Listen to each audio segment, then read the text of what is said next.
All right. Welcome, everyone, to LexLine, brought to you by yours truly, Carlo D'Angelo, better known in the space as the DeFi Defender. LexLine is my opportunity to talk with builders, creators in the space of crypto, blockchain, Web3, and NFT sector. I'm a lawyer, and I love to talk to builders because it helps me learn and understand this sector better. And today it is my distinct pleasure to have Jake Gallen on with me. Jake, I know you from the work you've done at Emblem Vault. We have a mutual friend, the NFT historian, as he is colloquially known in the space. And I would just love to jump into a conversation with you today. But first, I want to give you an opportunity to introduce yourself, talk about what you're doing in the space, a little bit about your background. So first question, who is Jake and what are you doing in crypto these days? Well, first, Carl, I appreciate you for inviting me. I always have a ton of appreciation for podcasters because that's how I got my start in 2020. About 2 or 3 weeks after the pandemic, I was kind of locked in my apartment and I'd been thinking about doing a podcast for a long time. And it started out as a Vegas entrepreneur-based show. That's where I live out here, born and raised in Las Vegas. Yep. And I joined crypto in 2016. I found Ethereum on a Reddit forum. At the time, it was called the Ethereum Project. And I had just graduated college at the time, and I found it really interesting. Although I didn't really have a financial background, as I was kind of researching it, I never realized that you could actually purchase the underlying asset. I just thought decentralized technology. Oh, that's cool. Yep. And, so I was following the Reddit, and then all of a sudden it popped up in, I think it was January of 2017, that Ethereum was like approaching $100. And I was like, oh, you buy this? Like, this is crazy. And so Well done. You got in at $100? It was like, I just passed $100, I believe. I think it was like hopefully it doesn't go back to $100. and I had just started trading Forex like over the summer of 2016. And I moved over to crypto because I thought it was a lot more entertaining, and it immediately clicked within a few weeks after that in January 2017, because I'd been following Ethereum. Then I started researching Bitcoin and went down the rabbit hole, and I was hooked ever since then. I've been in it every day, literally for over 9 years. And it's been very thrilling. I made a ton of money in 2017, lost every single dollar inside of in an ICO. Still, started all over, started DCing Bitcoin around 3,000 or 3,500 during the bear market. I was working at a nightclub in Las Vegas at the time, so I had some money to be able to put it back into the market. And then the NFT bull run, popped off, and that's really where I found my footing from the social side of things. I found Mooncats. That's how I met Adam McBride, actually, through the historical NFT narrative. So we were, some of the, I guess you would say, like the leading kind of educators or influencers, along with Leonidas, who's in Ordinals now, kind of educating people on historical NFTs. I actually owned an antique store as my first business. I want to talk about that. I read that in your bio, and I'd love to, before we jump into the full-blown crypto conversation, I want to talk about the arc of your journey. As I understand it, you were a little bit tech forward in the mom and pop business because you had put the ability to scan codes on the price listings. Were they basically the QR code type of technology that was in existence back then? Yeah. So I started, so kind of just a little bit going back even a little bit further. So when I grew up in Las Vegas, I grew up on the East Side, where humble beginnings, I was on free lunch growing up, so really didn't have that much. And to get by, my father would do this thing like storage wars, yard sales, and like antique picking. So I would go with him when I was younger, and thrifting. Yeah. And so I'd go with him, and I kind of learned, how to value things kind of on demand, right? In negotiation and bartering, and kind of trying to find the different types of, thrift value. This is before Facebook Marketplace and all that stuff existed. Right. And so when I started working at my nightclub job at Omnia in 2015, I generated, some significant capital and decided to open up a business with my father called Next Gen Pickers. And this is as I was kind of getting into crypto at the time. And we started, his QR codes were kind of just coming out at the time. Yep. And so we put QR codes on the different items inside of the antique store. And we were putting different kind of messages of like where we found this and some like information, because that's what a lot of different uh, collectors like. They like the provenance, they like the story, they want to know where it comes from. So when So your I found QR code would link out not just to price, but actual background story on the whatever the artifact was that you were trying to sell. yeah, it wasn't for every Cool. item. It was for like the major ones. It was Cool. a lot of work. It was just like a family kind of owned business. I lasted about 2.5 years, and I learned a ton from it, from the brick and mortar side of things of running a business. Yep. And when I found historical NFTs, when that started popping off in the beginning of 2021, it instantly clicked to me. Like digital antiquities, I had a background in it, and so I started purchasing and acquiring a lot of Mooncats at the time, because to me it was like, no duh, if like there's going to be an NFT industry, or if crypto is going to proliferate and be the ownership layer of the internet, then Yep. obviously history is going to be valuable. The thing that in retrospect, looking back, even though we were kind of caught up in the bull market, is collectors, or maybe historical collectors or provenance collectors in the real world, make up maybe 5% of the total collectors out there, right? For like people who are collecting Pokemon cards, which I For did sure. when I was younger and stuff. So I was a when baseball we card kid. there we go. Yeah. So I did like Pogs and Digimon cards and Pokemon, as that's what was like hot when I was growing up. And the historical NFT community, at the time, you could say it's such a cliche to say we were early, but there's most people were interested in purchasing PFPs and speculating, more gambling, where historical NFTs are more of a collector base. That you buy it, you hold it. It's kind of nerdy, to be honest. And Yep. so the value hasn't really accrued to it now, looking at it retroactively or retrospectively. Although the kind of thing within the historical NFT community is buy and hold for 10 years, right? Because you're holding it with like a long-term time Question, was it horizon. Adam McBride who turned you on to historical NFTs? No, I was there for the Mooncat Rediscovery Day, which happened March 12th. This is what Adam wrote a book about. This is actually what Mhm. onboarded a lot of people to NFTs. It was this collection of 25,000 Mooncats that was created in 2017, but only 5,000 or so had been minted at the time. So there was 20,000 that were still to be minted on this contract for free. And it really just captured the whole industry. You had all of the big kind of crypto leaders that now today have over 500,000 followers and stuff. Everyone was still small account, and it Yep. really just blew up. And so I started, just acquiring a ton of them, and ultimately ended up becoming kind of like the Mooncat guy for a while, which ended up leading me to selling some of those Mooncats at Sotheby's auction house towards the I end of read that. Yes. 2021 in their second ever kind of NFT auction, alongside dozens of other kind of large collectors and NFT influencers in the space. And that moment, then when that happened, my Twitter account, I think, shot up from like a few thousand to maybe 6 or 7,000. And at that time, I realized, hey, this is the opportunity now for me to kind of go fully immerse myself into the crypto industry with like a kind of a social following. So Yep. I pivoted my Vegas podcast to crypto, and just What was started the focusing. subject matter of your Vegas podcast before it pivoted to crypto? It was just entrepreneur based. So it was in person, 1 to 3 hour kind of interviews. Growing up here in Vegas, it's a very hustle friendly kind of town. It's a lot of Yeah. people who are working in the clubs, working as blackjack dealers, right? You're working as a host or a waiter, but the entrepreneurial, I could just say, community or tech forward community is very small here. So it's really trying to seek those people out and just have conversations. Honestly, just like with the same intent of what you said at the beginning of the show, just to kind of learn and network. And so I did You know, about the a, interesting almost. thing I can see there, Jake, is the correlation between the adrenaline-driven dopamine rush of the typical Vegas lifestyle, and it's not a far stretch to pivot into crypto, because you're basically dealing with, again, hungry entrepreneurs all hours of the day.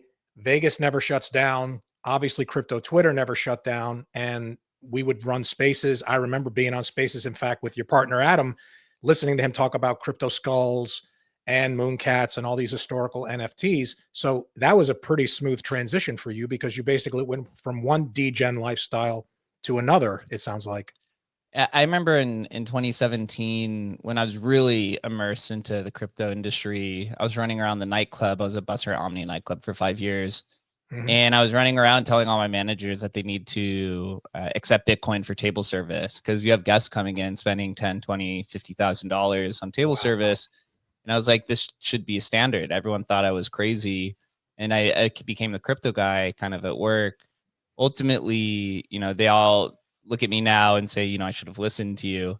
But speaking of the transition, one of my companies that I started in between closing up the antique shop, I did have a ticket verification app. I dabbled with in the tech world, but that's, I guess, for a different story. Another person who works at Emblem with me now, who I brought over, who lives in Vegas, Chris Devitt, we started a company called Native Research, which was actually this idea of consulting with different casinos, government regulators, educators about bringing crypto mainstream to Las Vegas. We started we started doing crypto meetups at this place called Blackfire, which is one of the leading tech kind of centers in Las What year Vegas. was this roughly? 2021 and 2022. Curious, how was it received? Were you talking to yourself in an empty room of chairs? No, there was tons of people. We had literally Nice. gaming control board members showing up. We had Clark County commissioners. We had people from the Gaming Institute, people from casinos, and people were very, very interested. So it really kind of helped me become more of this crypto guy of Vegas. Cool. And ultimately, what kind of when I shut that down and then ended up at Emblem, which is also a different story, kind of crazy. Yeah, I want to know this. I want to know the I origin of that. was talking with Circa, which is a it's the newest casino in downtown Vegas, $1 billion casino. They had done an NFT project called this Vegas Vicky project, where it was you buy an NFT and you get this kind of vacation experience. It was quite horrible. It was quite terrible how it was set up. They didn't even vet for the NFT or anything like that. It was just not good. But I was sitting there and talking with one of their VPs about working on more projects, and they just said that we see NFTs and crypto as a marketing expense. We don't see it as a profitable business endeavor. So that to me was just a signal that Vegas is just not ready for it yet. Although now you do have some casinos starting to kind of get back into it again, but the casino industry just moves so slow because And they're I got to already tell you, generating billions of dollars. and I got to tell you, just as an observation, I think the casino industry, and I'd be curious to know your take on this, being boots on the ground in Vegas, is in trouble because it's all pivoting now to prediction markets, and crypto is absolutely now integrated into gambling. And we're seeing that on various platforms like Myriad and other things that are launching. And now I understand that we're even going to see iterations of that on things like, I think Robinhood is launching that. They did Prediction already, markets I are believe. crazy. So who cares about going IRL to a casino anymore seems to be a major concern for the folks in the marketing department at these casinos, right? I had that thought. This is exactly the kind of same framing that I had in 2021 when I was talking with all these different casinos and gaming regulators and stuff. But you just realize that, the internet is still kind of a subsection of what's happening, on the ground. People come to Vegas because they want that experience. And right, you can still, bet in a mobile app and never even have to come to Vegas, but people do because they want to get laid, they want to go out and party, they want to, they got to get out of their house. We're moving into what they're considered the loneliest time period in human civilization because everyone's isolated to their homes and just degenerate gambling. So I think there will be some sort of crossover formation. What I've seen happening in Vegas generally is it's not generally a new person coming in and kind of taking the market away. They're coming in and either selling to the casino or they're kind of partnering. It's really tough to come in and just be the new kid on the block that just revolutionizes everything. There's so much red tape with the gaming control board around everything. Sure. When I was talking with them when they would come to our meetups, they told me something that was actually kind of interesting. So they had said, this is back in 2021, 2022, that they were like, it's very unlikely you'll ever see something like Bitcoin or cryptocurrency as a medium of exchange on a table game or Okay. in a video poker or a slot machine. And I said, why? And they're like, well, it comes down to KYC and with something that they call source of funds. Mhm. And with Bitcoin, the source of funds goes all back to the Silk Road, right? The majority of it Yep. does. So we did have a consulting group where we were trying to establish how many transactions back you go to consider what source of funds. And it kept just getting stuck in this conversation of, well, there's Bitcoin mixers, there's a way to obfuscate it. And how the red tape works with a lot of this, if it's just too much work, they just don't care because they're just Yep. still making a lot of money. That's But they are generally been the starting. problem. That's generally been our problem with getting traction in any instance, getting adoption is we have so much regulatory red tape we have to go through. And now we've come full circle with Trump and his pro crypto agenda. Breaking news right as we're recording this podcast, we just found out that Tornado Cash has been taken off of the OFAC list. Nice. And I didn't see that. I mean, so we're coming full circle now and it's becoming more universally accepted. So when you realized that Vegas was a dead end for crypto, how did you make the pivot into Emblem Vault? Was it something that you started or was it already off the ground and you came into it? It's a good question. So I started it and Adam kind of started it. And Mhm. we both came to the same conclusion independently and actually kind of met in the middle. So after that had happened, I was thinking about, this was like kind of like maybe spring of 2022. Chris and I decided to kind of close up Native Research. We realized that this was kind of a dead end for now, and we're like, hey, maybe we'll come back to this at some point in the near future. So I started looking at it, and I was like, okay, now I have 6, 7, 8,000 followers of a following. How do I become a builder in this space? And I was looking at the NFT market, and one thing that I had been noticing was that OpenSea was starting to get unbundled. And what I mean by this is when you look at tech, Yep. there's kind of two things that happen. You have a disruptor, which is somebody who comes in and creates a new technology and they kind of package a lot of miscellaneous things together and they create this kind of like department type store. Or you have a new innovator and disruptor come in and they take a piece of like whoever the kind of like giant is and they start getting unbundled and building better products. And what I mean by this is like at the time OpenSea was the giant, right? They were like pretty much the main NFT marketplace. And I noticed that you started seeing all these different smaller niche NFT marketplaces. There was Foundation and Rarible, right? They were kind of focusing on art. Yep. You had, I think Justin Navarrosano was starting a photography marketplace. You had ENS Vision Amazing. for ENS, and there was like all these small kind of ones. And so I was thinking like, hey, let's build a historical NFT marketplace. And the historical NFTs, because they were all pre ERC 721, there was all these different technical nuances and things that we just felt like they weren't being showcased right. It was like, hey, maybe we'll build like the digital Sotheby's, right? After having my experience there. So I reached out to a few people. I reached out to Leonidas and I reached out to Adam McBride and a few people. And Adam had said that he had already reached out to Emblem Vault about this same idea. So they were in And existence at the time. Emblem, yeah. I mean, Emblem was Okay. part of the reason why historical NFTs took off, because what Emblem Vault is a technology that allows you to trade NFTs across chains, the first Yep. NFT bridge. So people were taking Bitcoin NFTs, Dogecoin NFTs, and trading them on OpenSea, to the degree that when Rare Pepes took off, Emblem Vault did about 30,000 ETH in trading volume in 2021. Wow. Most of it being Rare Pepes for just Bitcoin NFTs.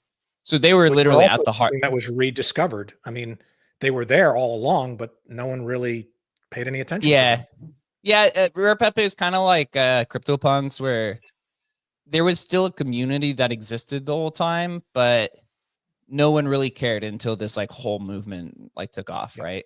Yep. And so Adam had said that he had reached out to, he said that he had reached out to Emblem Vault already. And I had actually reached out to the Mooncat developers already. So we asked Leonidas if he wanted to join. He said no. So me and Adam decided to go on this adventure together. And we talked with both teams as well as a few other kind of independent devs. And ultimately, Emblem Vault just said, hey, instead of building a historical NFT marketplace, how about you just join us on the team and we'll just do it together instead of contracting them? Excellent. And so we went through negotiation, and ultimately after a few months of negotiation, Adam and I ended up joining the team. And honestly, quickly within probably a month or so, we realized that Emblem Vault is much larger than just a historical NFT marketplace. Like, this is literally the NFT interoperability layer of crypto. Like, this can be one of the most valuable companies in the industry. And it was just this like holy shit moment after we joined the team that, wow, this is going to take a while to build. Emblem has no VC funding ever. We've tried, they're just not interested, but it has the adoption and it has a product market fit. And when Adam and I joined, it was 2 people on the team. It was just the developer and the co-founder, right? We're a team of 8 now, which is great. But the fact that these 2 guys literally did 150 million in trading volume, literally just putting out the tech in the community, is the one who basically took the technology and did what they needed to do with it. It was literally, you don't see this often of a product market fit of somebody just putting a technology out there and the community just kind of runs with it. It's very rare, right? You have ordinals is kind of like that. It's an interesting moment, Jake, to kind of put a pin in, because you see now that it has grown exponentially, and you've got Magic Eden now that is playing in the ordinal space and cross chain as well. And they have a huge footprint, and you can trade virtually any NFT on that platform now. But before Magic Eden took that move, that there were very limited options for doing that. Am I correct in that? Yeah. Yeah. And for Rare Pepe specifically, for Rare Pepe specifically, it's on Counterparty and they still use Emblem Vault. Mhm. The Emblem Vault kind of comes in different waves. So it does really well at assisting immature ecosystems by providing them liquidity and tooling. So for example, Rare Pepe and Counterparty started trading on OpenSea because there's no native marketplace at the time. Same with Namecoin NFTs. Same with Dogecoin NFTs. When ordinals took off, the first way that they started trading was with Emblem Vault on OpenSea. Yep. When Bitcoin stamps first popped off, the same thing, because what Emblem Vault is a wallet and a token, right? So it's an NFT bridge, but our founder Shannon Code created this vaulting technology, and it's still the only one to do it. It's a tokenized wallet. So it can access any ecosystem, where some of these other infrastructure companies like Layer Zero and Wormhole, they're just a virtual machine based. So they can only interact with EVM and SVM, where we can actually interact with all of the UTXO based assets. Because if the blockchain has a token and a wallet, then you can have Emblem Vault on top of it. And you were smart in doing it that way, and Emblem Vault was smart in doing it that way, because we know all the inherent dangers of jumping chains. That creates a whole other layer of vulnerabilities. So by having a core token and a core marketplace and a core vault, you've kind of off ramped that risk factor, if I'm understanding the tech correctly. Yep. Yeah. So our founder, Shannon, he's had incredible foresight. He was a developer at Mastercoin in 2012. So he was a developer at the first ever Bitcoin protocol. So he's been here literally since the beginning. And then he was also building and working with AI technologies in the mid 2000s. He was developing what's called pathways to mine in-game currencies for MMORPGs, like in World of Warcraft and stuff. So that's where we get to Agent Hustle, which I'm sure we'll talk about kind of Yes. later. But he founded Emblem Vault in 2016, and it originally started on Bitcoin, because it was literally started like a year after Ethereum was even created, and eventually then he moved over to Ethereum in 2020 when the technology kind of improved that, and then it officially became the first ever bridge to be deployed to a mainnet and kind of have functionality. And with Emblem specifically, after ordinals took off, then we did the same thing with eScription and Litecoin ordinals and etc. And we had to look, and Adam and I had now been at the team for 6 months at the time. We had to take a big, deep breath and look where we were. And the V1 contract was a fucking mess. It was deployed in 2020. It had 50,000 assets from 15 different blockchains, 400 different collections on one single smart contract. It was very similar to like what Art Blocks was originally, where it was all these collections on one chain. It was just horrible for discoverability.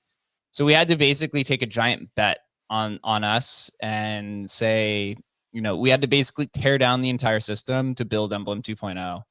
And we paused all the trading in July of 2023. And we didn't get it live again until about 6 months later. And actually now 2.5 years later, we're actually starting Emblem 2.0, the first expansion to another chain outside of Ethereum next month. So it took almost 2.5 years to really build this new system. Is what? Is the chain public yet? Can you discuss it? Yeah, so we're going to be deploying to Base, Solana, Merlin, Abstract to start. And that's because one of the things that immediately jumps into my head when I'm listening to all this is, Jake, we know that we always had this friction between gaming and tokens and being able to take your wearables and your game assets and move them cross-chain or cross-platform. We know that the traditional gaming ecosystem is a closed ecosystem. They don't want interoperability. However, blockchain gaming is becoming more of an interesting thing now.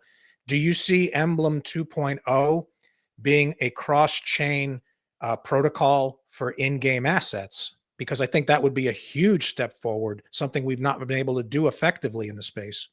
Yeah, absolutely. When we, like a year ago, we had talked with Yuga Labs before, and here's just like an example. I don't think they've kind of built their own solution now, but one of the conversations was, hey, we have our assets as an ERC 721 on main chain. We're building other side. We're building Ape Chain, or we're at the time they were thinking about doing Ape Chain, but then they're like, we also have 12-fold, which is an ordinal collection, and they're like, we need a way to bring this Bitcoin ordinal into EVM world. And so we were talking about doing this with Emblem. Ultimately, we took, I think, too long of a time to develop. We definitely underestimated the technical lift to what it would take to build Emblem 2.0, especially with just one developer who had to do the entire thing, our founder. Now we have 4 developers, so we could move along a little bit, more speedily. But yeah, Emblem Vault, the best way that I see it, and I'll give you this mental model, and I apologize for any regular listener because I give this example often, but it's really kind of the best way that I can explain it. So I think the best way to look at it is view blockchains as countries. And within every country, you have this type of legal system or this type of architecture, right? So Bitcoin has SHA 256. It's proof of work.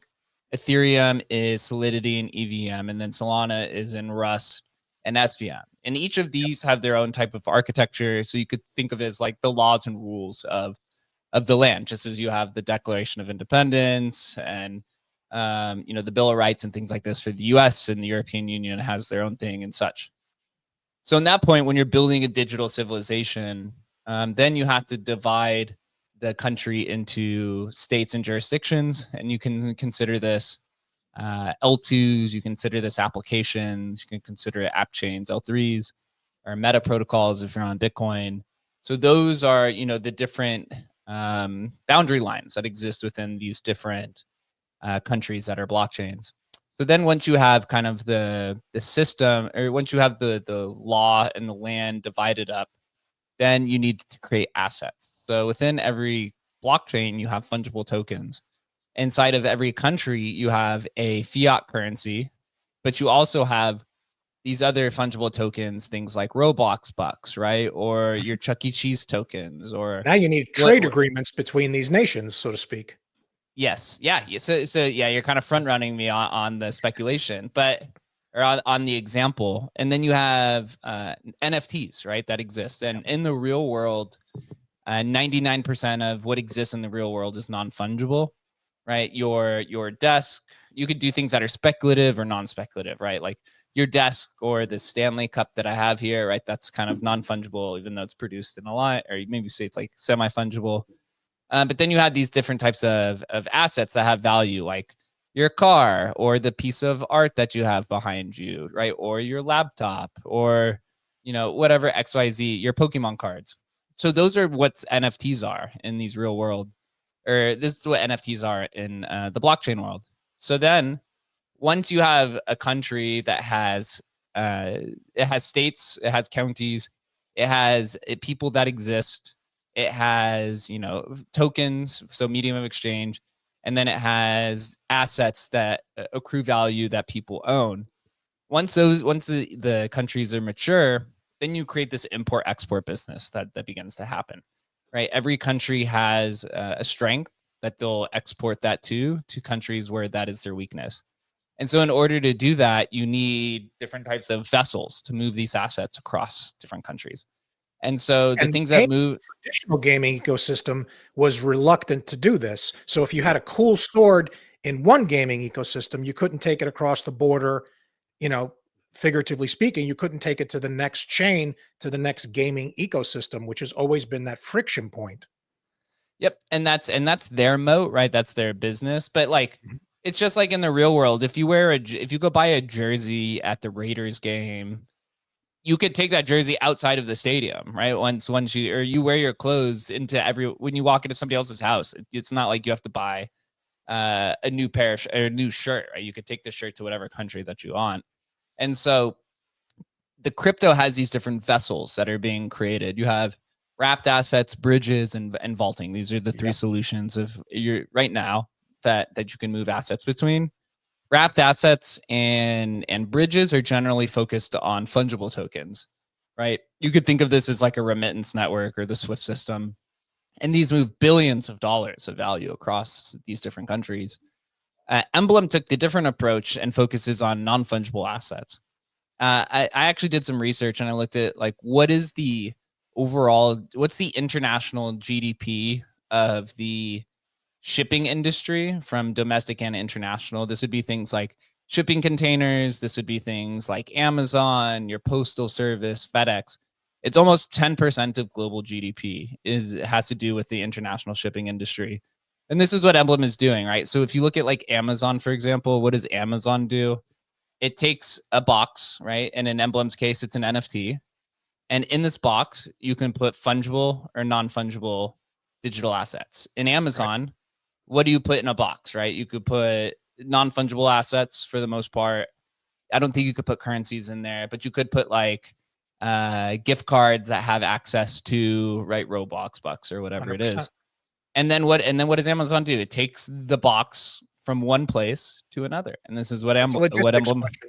Yeah. Yep, and this is what Emblem Vault does. You take this NFT, inside of it you take a rare Pepe, which is from Bitcoin, and then you go ship it to Ethereum, right? To go do whatever you want on Ethereum with it, right? Because now the value's over there. The difference here, and maybe this is kind of like a more of a programmable kind of example here, but what Emblem Vault does is it doesn't actually move the asset from Bitcoin to Ethereum. You're actually taking the private key to a wallet that the Bitcoin or that the rare Pepe exists in, and you're tokenizing that private key on Ethereum inside of an NFT. So Fascinating. the example would be that the car that's sitting in front of your house, there's keys that start the car, right? Imagine taking the keys to that car, putting it in a box and shipping it to Europe. And imagine that being the only keys to start the car. So whoever has the keys essentially has the ownership of the asset because there's no other way to start the car. So if I take the keys to the car in front of my house and I ship it to Europe, I can then take the keys and go borrow against it. Right? I could go barter it. I could go do all these different things because essentially I am the owner of the car. That's what Emblem Vault is, where if I'm taking a rare Pepe, I'm sending it into a vault. Inside the vault, it's a Bitcoin wallet. And then the private keys to that Bitcoin wallet is then tokenized inside of an ERC-721 on Ethereum or whatever chain that you do. And then that NFT is the owner of the wallet that's inside the vault. Question. When you want to sell the underlying asset, how do you get the key unlocked how do you release the key to be able to transact from one owner to another, the underlying asset? Yeah, that's a good question. So you can transfer the NFT as many times as you want. The claiming process, or we call it the unvaulting process, I think is Mhm. like the bigger asset, right? It's like, how do you retrieve the keys or the seed phrase outside of this NFT? So we have something. It's essentially it's a burning process. So what Emblem 2.0 does, and this is I'll try not to get as technical. We're built on a system that's called LIT protocol, which is kind of it's called a trusted execution environment. So when you take the keys to this asset, you basically take it and you split it into a bunch of different pieces. LIT protocol, which is this, like, think of it as like a maze, I guess, like an encrypted maze, Mhm. holds, all of them, but then one of those key shards sits inside of the NFT itself, right? And this is what makes the vault non-custodial, because Emblem has no participation in this. So Emblem has no access to the keys inside the vault. Whoever Okay. has the NFT has access to claiming it. And so what you're doing to unvault or claim the assets inside is you actually burn the NFT itself. So when you Oh, burn the NFT, right, the owner then is displayed the seed phrase. And the reason why we do this is that you don't want a user to see the seed phrase and be able to still transfer the NFT around. So once the seed phrase, or once the NFT is burned, the user goes to emblem.vision, that's our minting website or vault management website. And mhm. then you go to my vaults and it'll show you all of your unvaulted assets. And then you could just click view seed phrase and it'll show you your seed phrase. And that shows that you're the only one that can see it. So there's a million use cases for what you're talking about, and cross chain is becoming the predominant trend right now. And we're seeing so many new layer ones like Sui and Say that are promising very, very high speed transaction throughput on the Ethereum EVM. And I think there's so many iterations that you can do with this, including I can even extrapolate this to real world assets. Even we don't just have to be limited to digital items in an imaginary box. We can actually talk about pivoting this very same technology to real world assets, because that key exchange that you're talking about, I could see that working for the transfer of even a tangible asset, right? Yeah, you can. Emblem is really, I almost call it like a DWA. It's like a digital world asset, right? Because if you think about if blockchains are countries, it's allowing you to take a real world asset, but the digital version, right? A digital asset from Bitcoin, move it to Ethereum, or you take a digital asset from Blast L2, move it over to Sui or whatever and whatnot. You can do it in this way as well. I'll use like Courtyard for example, because they're trending. Courtyard allows you to tokenize Pokemon cards and baseball cards and sell it as an NFT on Polygon. I think they've been like the top seller or they've been like top volume of NFTs for like a month now. I'm doing like millions of Incredible. dollars a day. And Been under my radar. they're literally always number one on OpenSea in 24-hour Wow. volume. So right now they exist on Polygon, but somebody could then take that Pokemon card, put it in a vault, and then go take it to Solana if they wanted to, or go take it to Ethereum or whatever, for whatever the reason is. Excuse me. Now, This is actually like the big question here, which is yeah. something that Emblem Vault has to solve is, why would people do this, right? Why would people right now move these digital assets across the chains? And there isn't a clear answer. The main two reasons which Emblem found as product market fit is immature ecosystems, right? So when a blockchain is created, the next thing that's created is digital assets. And then the next two things that are created after that is a wallet and a place to sell them.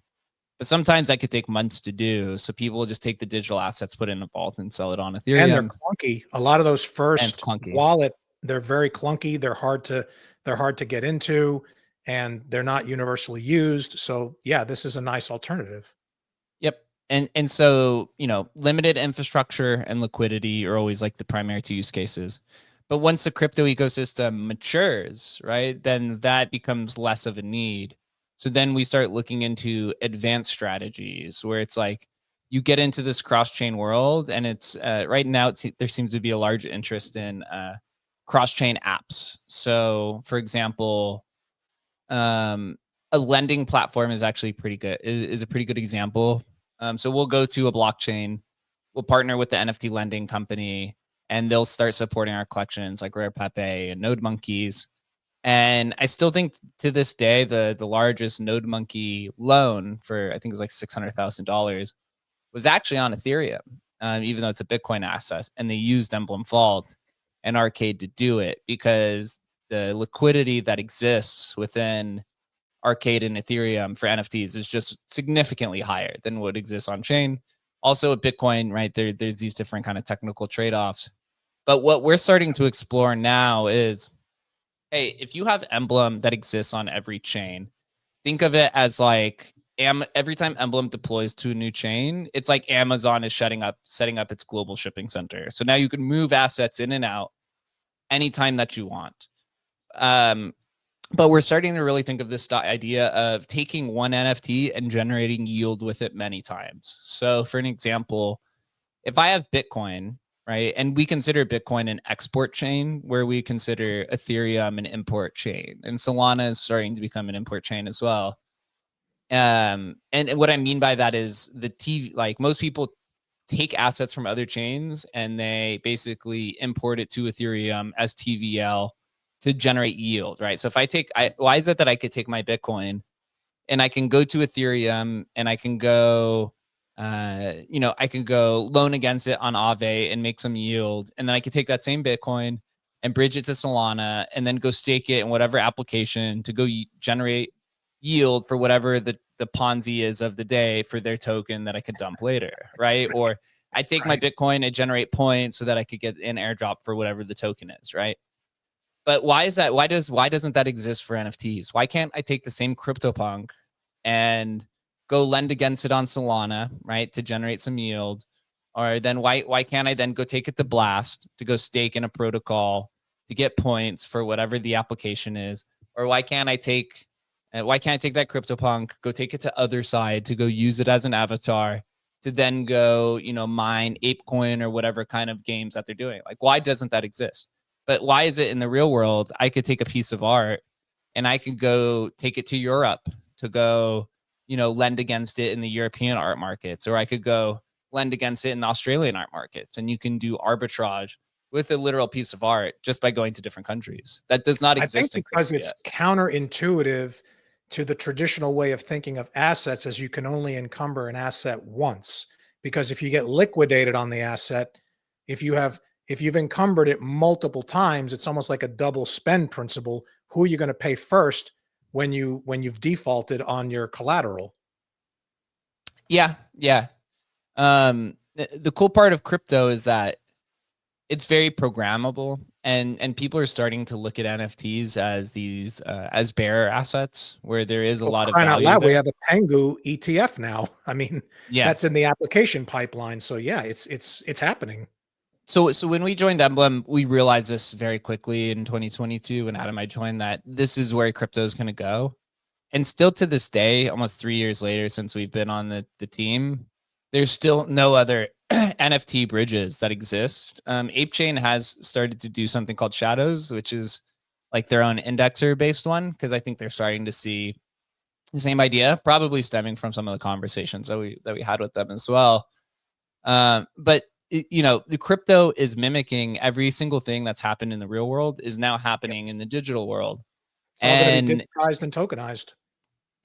And you would be insane to not believe that there's not going to be an interoperable layer for NFTs moving cross chains. Like some of the people who are the naysayers, I guess, of Emblem, they believe that blockchains are going to exist in silos for the most part. And it's like, you're telling me that these blockchains are just going to be siloed internets that don't interact with each other. The Emblem vision though of that, it could be, next year that happens. It could be 10 years from now. We don't really know. I kind of look at right now, crypto is kind of in its like post World War II moment. It would be my opinion. Right. You have now kind of these forming countries after kind of this like territorial war that's happened. alliances are now starting to happen, right? Bitcoin is America. It's like the de facto leader now. People are really starting to accept, especially with Bitcoin maxi culture pretty much dying. The Bitcoin ecosystem is now realizing, hey, I should take my Bitcoin and use it in other systems to generate yield for it. That's No exactly question what about happened it. in post World War II when they started pushing the dollar, across the world. So I Yep. kind of see it then. Back then the shipping trade was it existed, but it wasn't frictionless, right? There weren't planes, planes were kind of in its infancy of moving assets across. So I kind of view Emblem is that same way, as like we're still in the infancy of the shipping layer of crypto. But Emblem is literally the only one in the industry that's doing this. And we have $100 to $200 million in TVL of NFTs. So it actually puts us in the top, I think, 15 bridges. And we're just by TVL, and all the other bridges are fungible tokens. We're just NFTs. So So we're the basically largest. Uniswap, Aave, so forth. So bridges, yeah, you'd say like bridges are like D-Bridge and Oh, okay, Portal and okay. Stargate and some of these. Gotcha. Um, so I think we're the largest NFT bridge by 50x. Like it's just not, As it's not opposed to even. token bridges, which would be Aave, Uniswap, and the others. Yeah, makes Yeah, sense. and they're moving fungible tokens, right? It's a lot easier to move fungible tokens back and forth than Sure. it is to do NFTs. It's exactly the same as like in the real world where, if I'm moving dollars from America to Mexico in a remittance kind of system, I'm just going to money. I think it's called Money Tree inside of your Walmart, and it's just digitally transmitted. But if I want to literally send, a package to Mexico, the transit there is much larger, right? You can't digitally kind of emit it. Yep. So Emblem kind of allows you to really even the playing field against the fungible token bridges, where we can actually move NFTs at the same speed that fungible tokens, actually even faster than a lot of the fungible token bridges, because fungible token bridges, some of them can take an hour or two, or on the withdrawal side, you can do it. Sometimes it could take 2 weeks because of this Especially optimistic the roll up. Bitcoin stuff, for sure. Yep. And for Emblem, whether you're moving an asset from Bitcoin to Ethereum or back, it's just a gas transaction. So it's there instantly each way. So we were able to technically even the playing field. The maintenance and stuff on the back end is a lot different though, like metadata management, and there's a cultural layer to it too that's also very tough to kind of break through, which is why I think nobody else is really trying to go about this. I Um, want to pivot. I want to pivot. sure. Oh, geez, my microphone. Okay. I want to pivot to AI because the reason I reached out to you was seeing what you're doing in AI and the potential for AI to be really instrumental in staking, trading, and the UI that you've created here. So, talk to me about what you are building in the AI space because I find that fascinating, Jake. And it actually pairs with Emblem 2.0 kind of at the end. So I'll make sure I, wrap the package up nicely within this Perfect. conversation. Perfect. So Agent Hustle, I'll kind of give the story and then where we are today. At the time of this recording, we had our public launch about 24 hours ago. Right. So last summer, we had Adam and I, we were having a conversation with Shannon, our founder, as well as some others. And Shannon, who has been building an AI for a long time, he's been more interested in AI than anything else.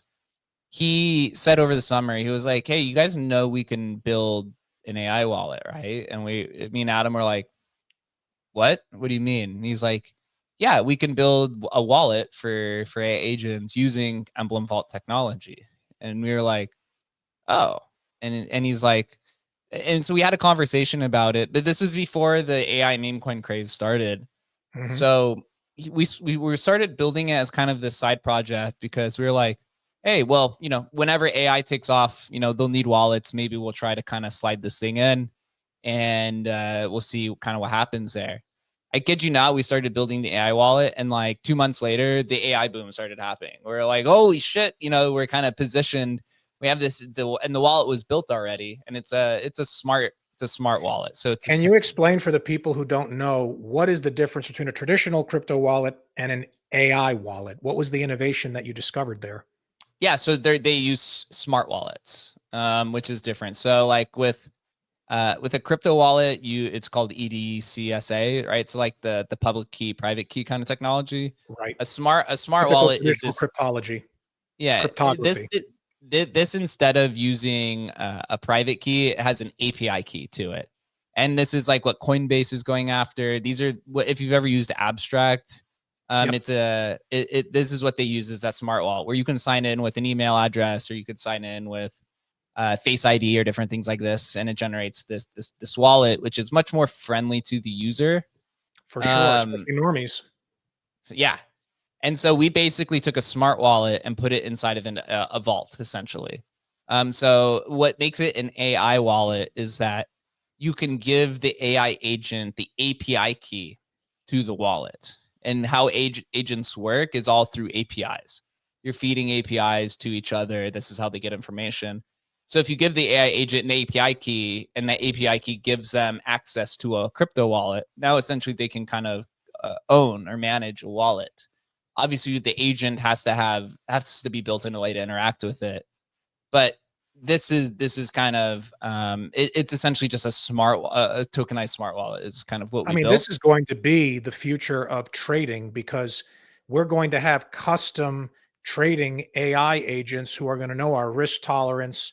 They're going to know our asset allocation, and they're going to be executing and going in and out of trades while we sleep. And we're just going to wake up and look at our portfolio. Isn't that kind of where this is all going? It definitely feels like that. Right. When we built this smart wallet, the AI boom happened.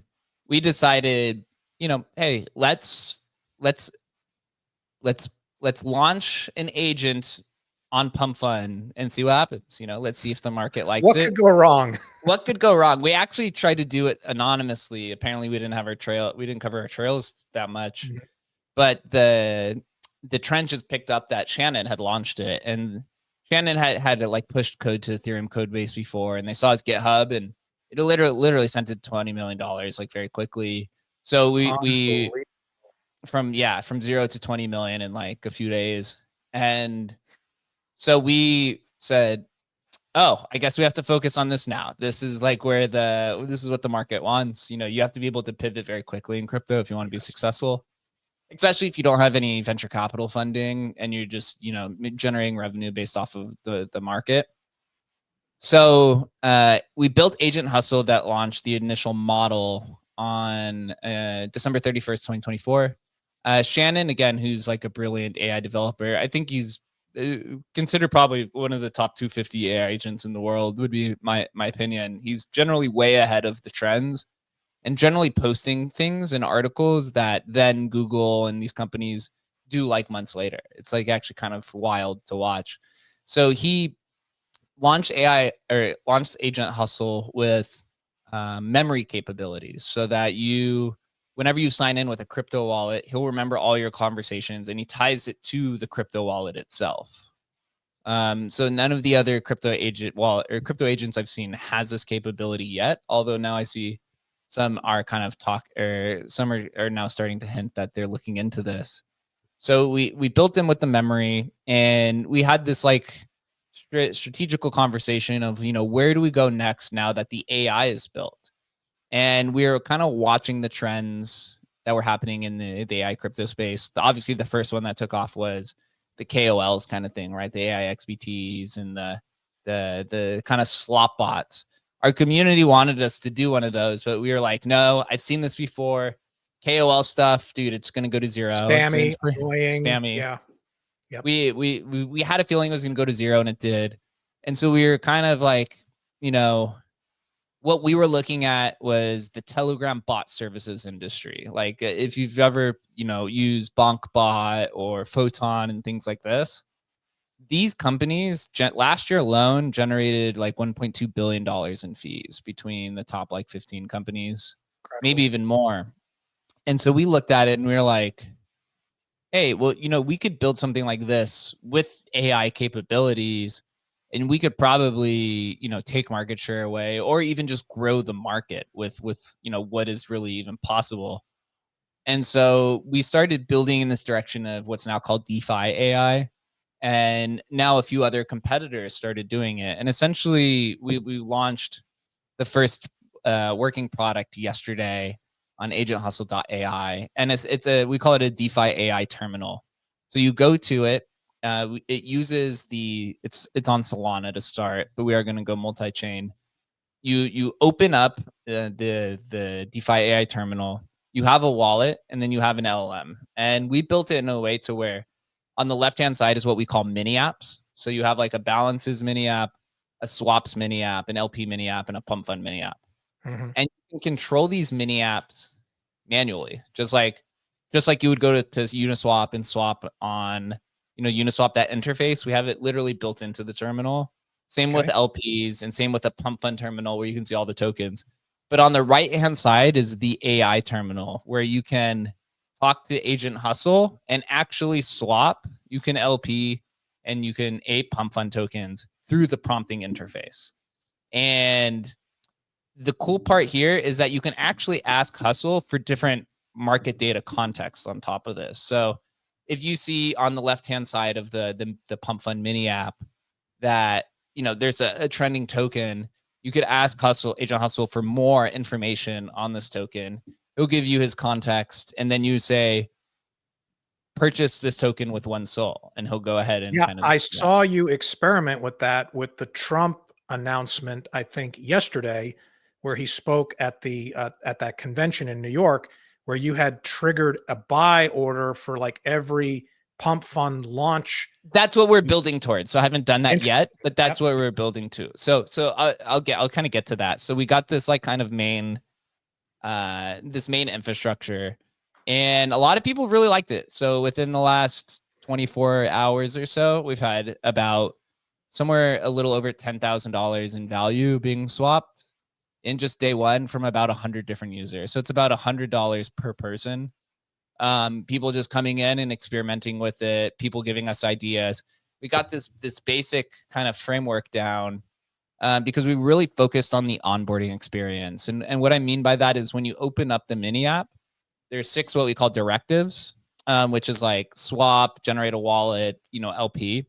And you just click a button and it puts this pre-generated prompt into the LLM, and then he does it for you. And the reason why we did this is that when we went and experimented with some of the other DeFi AI terminals that existed, it's just the LLM interface. And if you're a new user and you've never used crypto, just having an LLM interface, it doesn't tell you what to do, right? You don't know what a perp is. You don't know, what a swap is. But if you can visually see it on the left-hand side and interact with it manually, you can interact with it manually and then talk with this LLM on the right-hand side to get more information. And one of the testimonials that we had, and then we'll move on to more of the conversation. One user messaged me and he said, "Look, I'm just going to make this straight.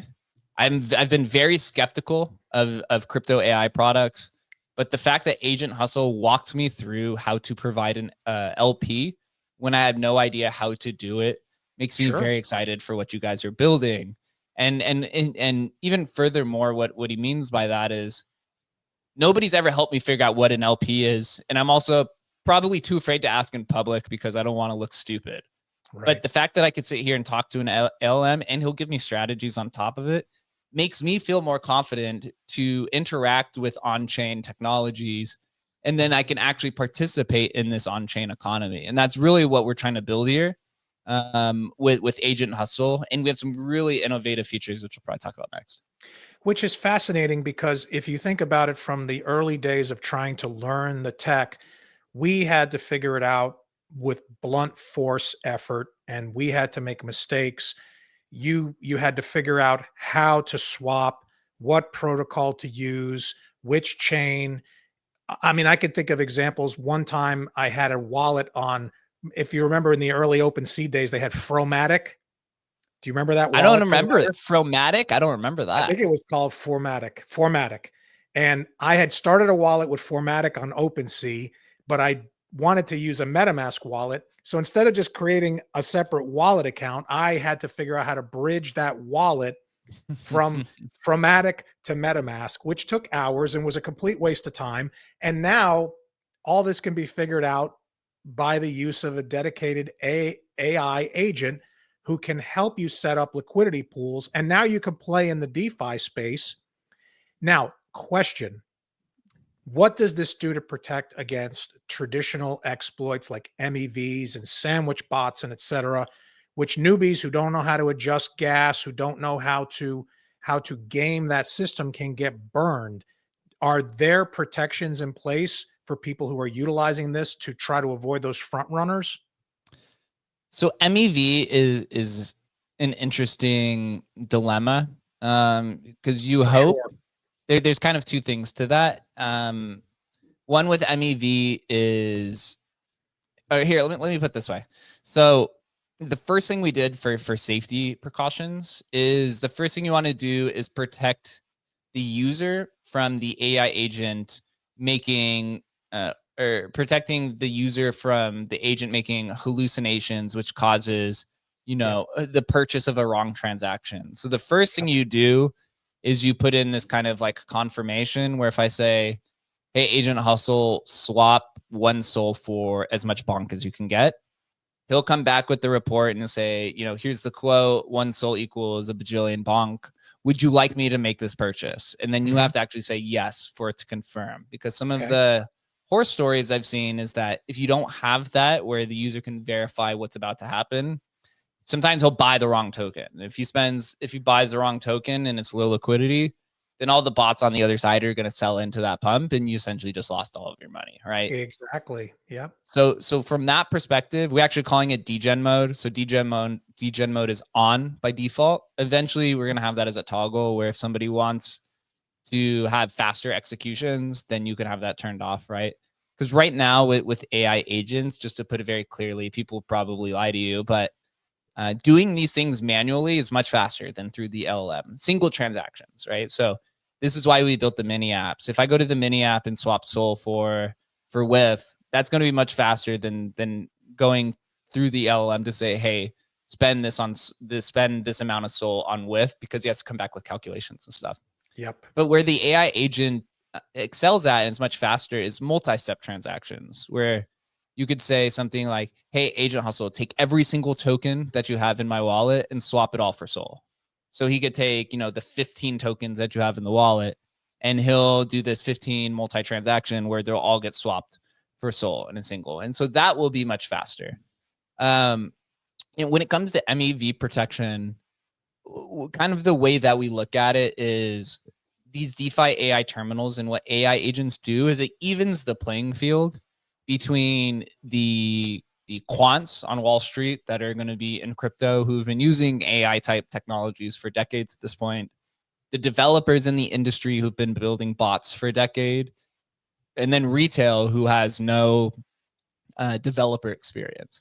With AI, everyone will have essentially the same tools, because the AI will be able to analyze on-chain technology or on-chain actions and transaction flow to make what's the best, deterministic. So, for example, we want to build this thing where the AI will auto adjust the slippage for you based off of where the transaction is. We're not completely there yet, but these are things that we're thinking about, and kind of what we're building towards, and what we consider to be the holy grail of this like DeFi AI experience is two things. One of it's called conditional based trading, and another is web browser interaction. And so what I mean by that is conditional based trading is exactly the kind of example that you gave earlier about the Trump situation.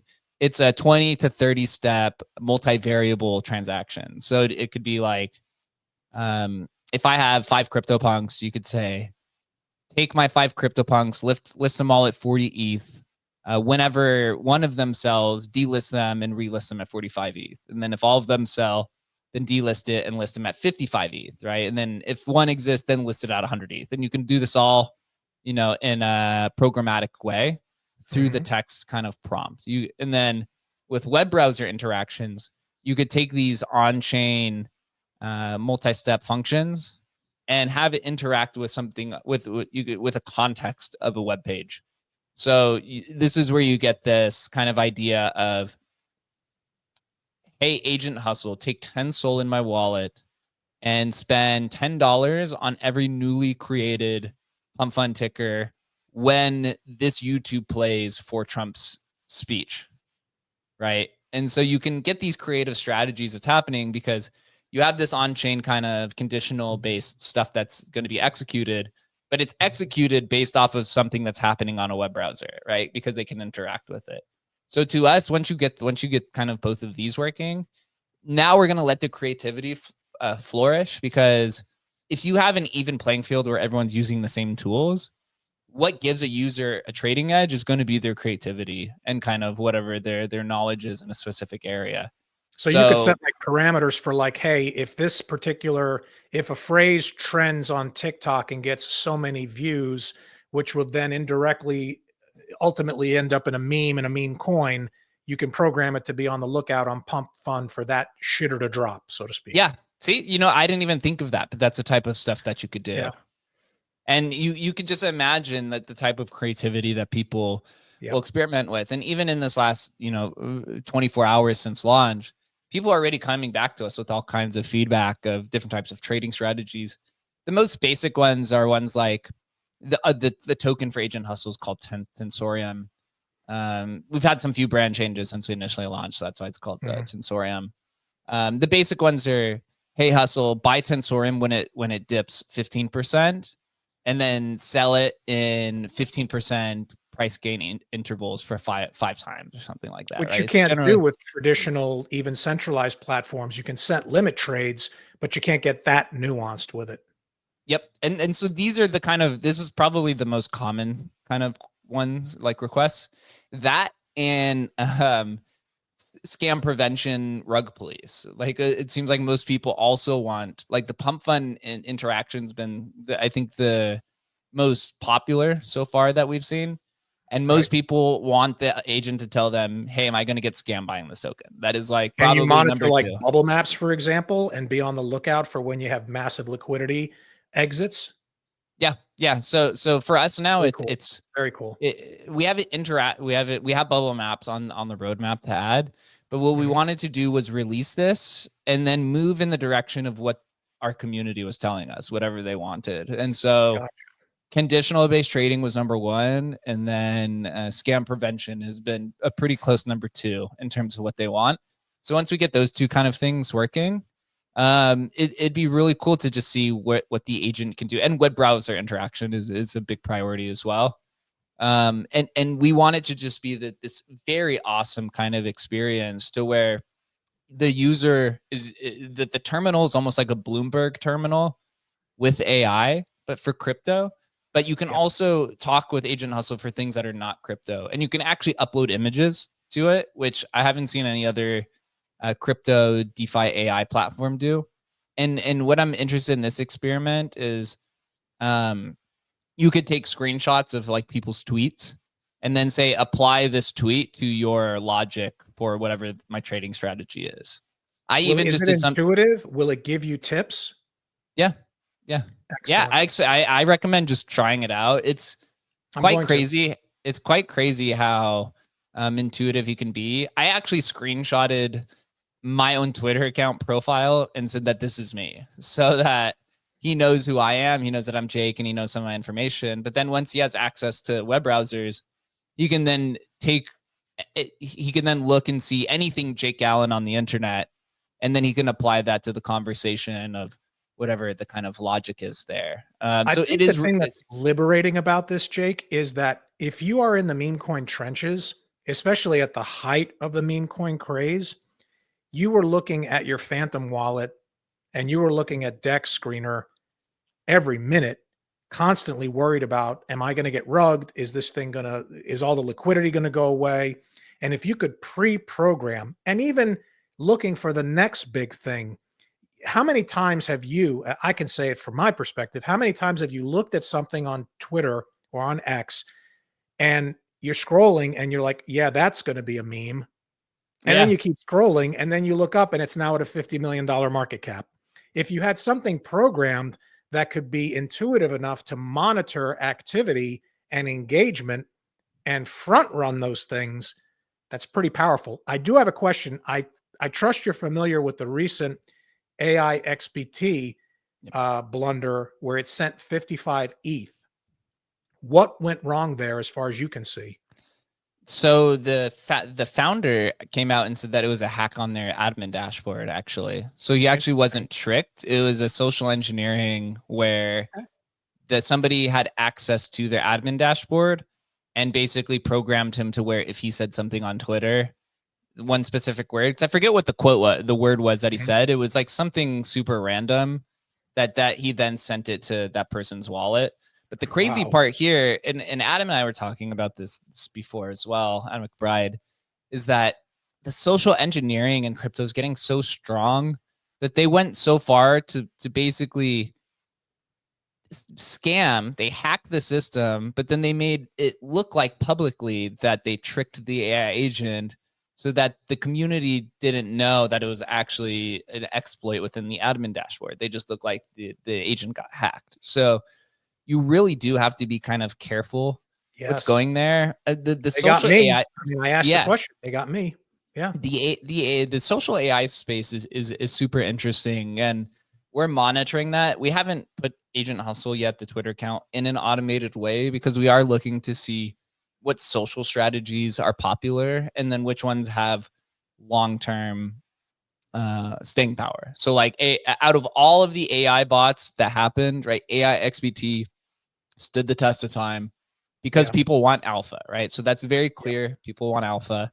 The new one right now is BankerBot, right? Which is the social trading. I don't know if you've been following this one, where you can tag BankerBot and it uses Clanker underneath to deploy the token, or you tweet at it to buy, a ticker. So like with Agent Hustle, something we could do with conditional trading and web browser is you could just program it to spend $10 of Sol, or I guess it's when we'd have Ethereum. Take $10 of Ethereum and spend it on any BankerBot ticker that surpasses $50,000 in volume. Right. So now you actually don't even have to monitor BankerBot. You just basically have a conditional. You just have the condition set up for anytime a BankerBot ticker reaches 50,000 in volume, it just automatically buys $10. And that's very liberating, because again, the problem is meme coins require, especially meme coins, require so much attention because it moves so fast and it can be so dangerous and volatile. And I know you probably are familiar also with Grok just launching a shitload of tokens out of the blue. I'm curious to know, what is your revenue stream? How do you monetize this on your end? Are you making fees on back end, or is it per transaction? What is There's the a model? platform fee. There's a 1% platform fee Gotcha. for swaps. We're looking into monetizing all the different mini apps in different ways. We also have the Tensorium token, where we're exploring this idea of token gated intelligence, which hasn't really been explored. Where if you go to agenthustle.ai right now, you have those kind of three main categories, right? Swaps, LP, pump fund. We're looking into this idea of potentially staking Tensorium, right, or burning it or something of that nature, where then unlocks this conditional based trading on the other side, to where you get all of this additional intelligence, and you could call this the premium model. Going this route, obviously it accrues value to the token. The token holders are satisfied, but the intelligence on the other side of that needs to be really good. I think AI XBT is actually a good example of this, where users, I think, were paying, it was like $100,000 or something like that to have access to their terminal right now. Apparently now their next update is they're going to give a lot of that away, but people are paying $100,000 to have this intelligence. And so there's definitely some legitimacy to this idea of token gated or pay for kind of access. So we want to try that with Agent Hustle, where once we have this conditional based trading, once we have web browsers, users will have to stake the token or burn it or whatever it is to have access to it.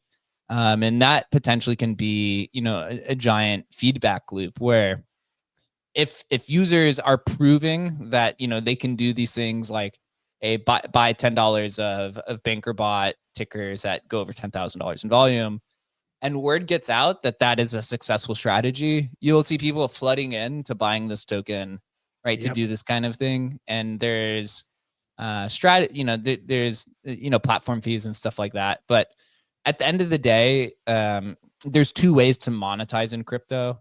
The main way is fees. Like, this is a very fee heavy industry, right? There's For bridging sure. fees, there's exchange fees, swap fees, all these different fees. And the industry has shown that they don't mind the fees. They will pay for it, right? Because the gains are so ludicrous at times that, hey, a 1% fee is not really that big of a deal. Absolutely. The other side is then token, like through tokens, right? Like where the token price goes up, or you just continue to add utility to the token, or values accrued, and then the team can sell it or do whatever, they take loans against the treasury, or kind of whatever that strategy is. The other one is venture capital. Venture capital is not interested in Emblem. Maybe they're interested in Agent Hustle now, especially as he continues to grow. But we tried to do a raise. It was very tough this last year. We went to so many different VCs and individuals of trying to raise capital. Ultimately, what I found out was honestly a little kind of sad, to be honest, of kind of how it all works. But what I learned is that most VCs do not want to invest in a company that exists. They want to invest in a white paper and a dream, because then they can sell the vision or the speculation to the next VC, which then pumps their own bags, right? This isn't all of them, but this is the majority of them. So if it's you're kind somebody of like, transitory VCs where they're just not in it, they're not fully committed. they're not, yeah, they just want to, right? They just want to continue to accrue value by they can can sell it to the next one, right? Because if they're the lead investor on like a venture capital round and the product doesn't exist, they get actually more equity than everyone else for grouping everyone, right? So it becomes this almost like a pyramid scheme somewhat, but it's not. I just say that as kind of like a joke. But for Emblem, who had been around since 2016, and it has revenues, right? Because we also have vaulting fees when people are moving assets across chain. We've had close to 100,000 vaults minted to this point. So there is, revenue. So now they can actually put kind of like a valuation on the company, and they can't sell it. They can't give this $500 million vision yet, because we're not, how you value fundamentally, it's a 20 to 30x multiple. And so that doesn't reach these $500 billion values, at least where Emblem is today. But with just a vision, you could sell that for billions of dollars. What I like about what you're doing and what's fascinating about it is that you're early to it and you're doing it in an innovative way where you're largely in charge of your destiny, because the more creative you can get with your prompts and your parameters, the more you can leverage that for a trading advantage. But as this becomes more ubiquitous and as more people adopt this type of a model, a lot of people speculate that we're all going to be trading with these AI bots, these agents, and there'll be no advantage at some point because they're going to learn all these strategies, they're going to adopt them, and they're going to internalize them. And the only one who's going to win in the end is going to be the person who has the most power to compute, who's going to be able to be the ultimate front runner. Are you thinking about that end game yet, or is that just too far down the line? It's interesting. We do talk kind of that it's that next vision of swarms, which I think is kind of where all of this ends. It's hey, Jake or Carlo, we each have we kind of have 5 agents who do these different specific tasks. And they're either going to go trade on chain, or they're going to go interact with these other agents, right, to then kind of pull off these different types of trading strategies. When it comes to the computation, I guess I would just be for the agent to move the fastest, because right now the agents on chain are really not that fast.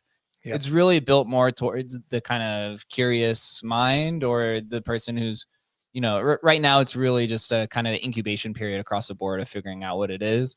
It'd be much faster to buy a token on to buy a pump fund on Photon than it is to try to do it through an LM. But you get so much more context through the LLM. And so what I found for most people, most people don't want to sit there and have to click the button, 100 times watching it. They'd rather say, hey, instead of buying it at a $5,000 market cap, I'll buy it at a at $500,000 market cap if that allows me to sleep at night, right? Like for Oh, most people, 100%. for most I would people, so that's much fine. be in favor of that. I mean, Jake, I would love, and I'm going to play with it. When we wrap up today, I'm going to go ahead and look at it and get the wallet, because if I could set something and forget about it, and it could make money while I'm sleeping, and I don't have to obsess over when I'm about to get rugged, because I can set parameters for that even. I mean, there's a lot of value in that. I'm really, very impressed with what you're built, and I think it has a lot of traction going forward. I really appreciate it. Yeah. So again, we don't have the conditional set, but the next 2 weeks is what our dev is working on right now. Fantastic. Is conditional. Yeah, he's using something. If you're a dev out there, he's using something called state machines to build this. Shannon is really Shannon's. I call him the most creative dev in crypto, because what he likes to do is he takes these older technologies and combines them with newer ones, and it has these kind of crazy outputs. So like when Shannon created Emblem, he essentially created a TE system before TE even existed, using different types of technologies. And so now TE is popular, and we're able to use Lit protocol instead of having to do this custom system.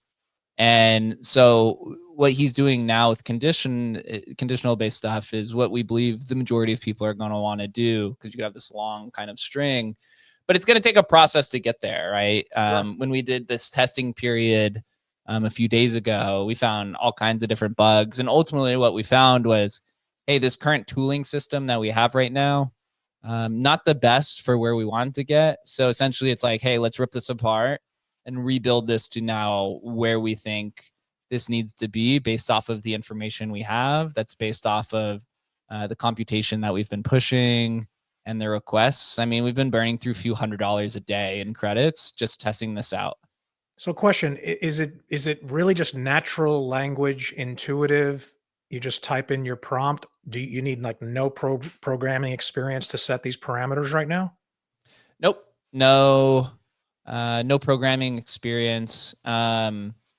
Right now, so basically he kind of has 3 or 4 different tool sets. He has the ability to swaps, he has the ability to LP, he has the ability to buy and sell pump fund tickers, whether they're newly created, about to graduate, and recently graduated.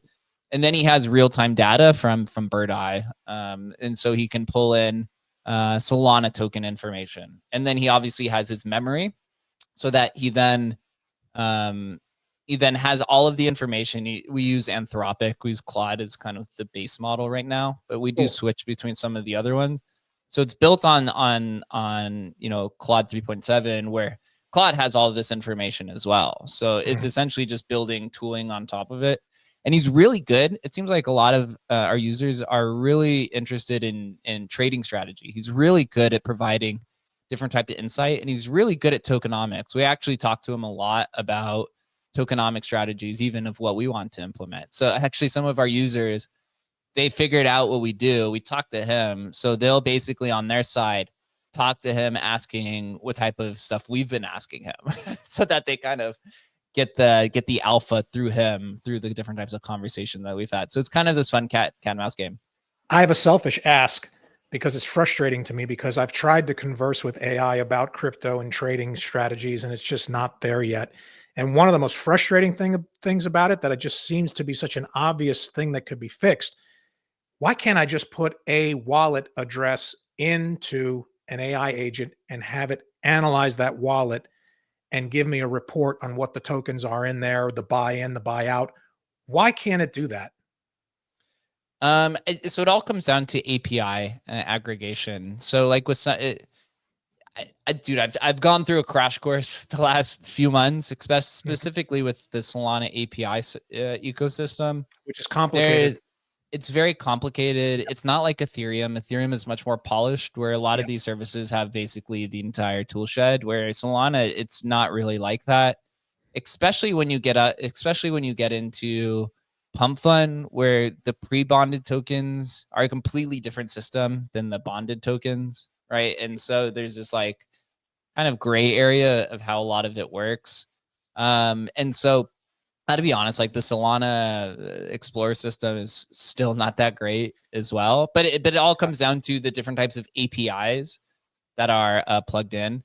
So with Hustle, we did initially have the web browser interactions set up before launch, where you could just you could do that. We actually have an example on the Agent Hustle Twitter account of him doing that, but we pulled it down before launch because because Shannon and the dev team wanted to refine it first and didn't want to do too much. You know, you got to have these like kind of gradual releases, but that'll definitely happen. So right now yeah.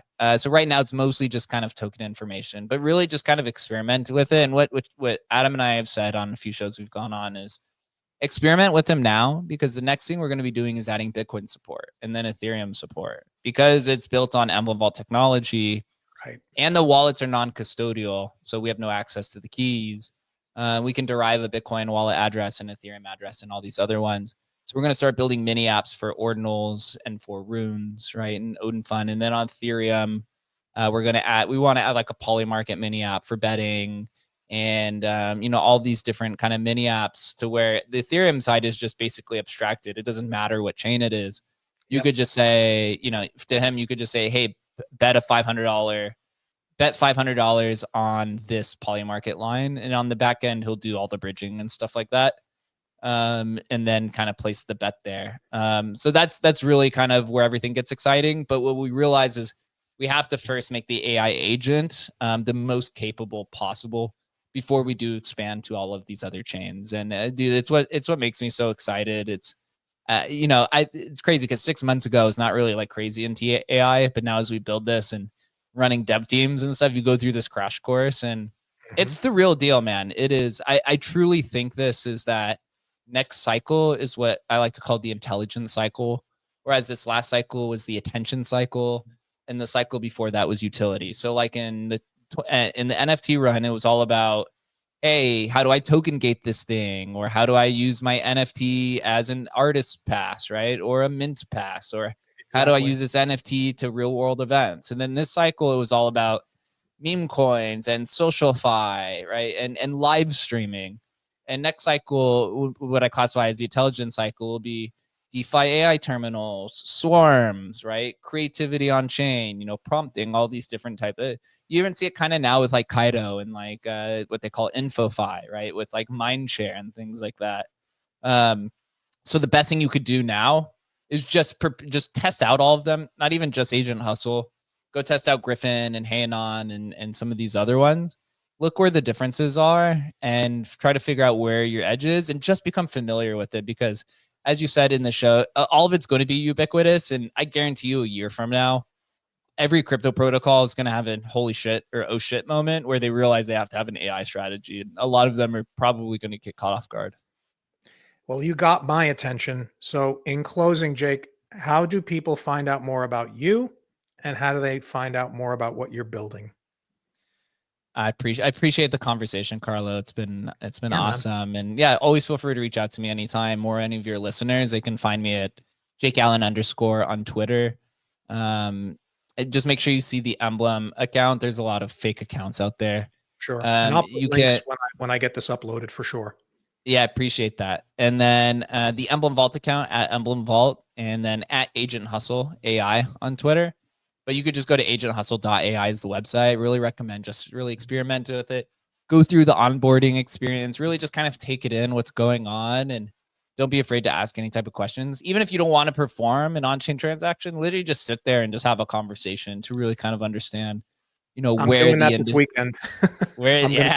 industry where the industry is going, and so forth. And we're continuing to push updates. I'm even literally looking at our dev conversation as we're having this, of them pushing stuff. If you're interested, dude, you can always just reach out to me. I generally try to answer all my DMs every day for the most part. You can hop into our Telegram, the Hustle Telegram, or even the Emblem Vault Discord. If you're interested on any side of that, I'm always available. We're in the trenches. I have a lot of fun with the community. Adam and I are working 16-hour days every day, right? But we do it because we love it, but also because we know the insane opportunity of what's at hand, and to have these kind of awesome conversations with these conversations like with yourself. So I really do appreciate your time. Same, Jake. I appreciate you taking time out of your, especially during the launch, out of your very busy schedule. To everyone who tuned into LexLine for this one, thank you so much. I'll try to get this up, Jake, as soon as I can for the audience. And I look forward to seeing what amazing things you're going to continue to do in this space. Thank you, everyone, for joining us today. And check us out again soon, please. And thank you guys for watching.